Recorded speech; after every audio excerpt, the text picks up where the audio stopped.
Hii ni Time Mama Story na mimi ni Juice Africa tena.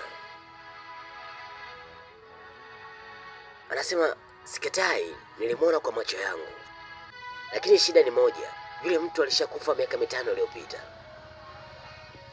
Alikufa miaka 5 iliyopita, lakini alinipita usiku huo, alinikazia macho kama ananijua, kisha akasema, Flexa, bado unaniota bro. Nilikuwa sijawahi mwambia mtu hilo jina miaka mingi. Nilisimama nikaangalia tena, hakuna mtu, ila ardhi zilikuwa na alama ya miguu ya damu. Bwana, mimi ni Juice Africa tena katika Time Mama Story, na full story kwa channel yetu pale pendwa kabisa ya Time Mama Story. Subiri usiku huu, umependa bofya Time Mama Story sasa hivi kwa ajili ya full simulizi kwa pale, na usisahau kusubscribe kwa ajili ya kupata maendelezo na story mubashara. Asante sana.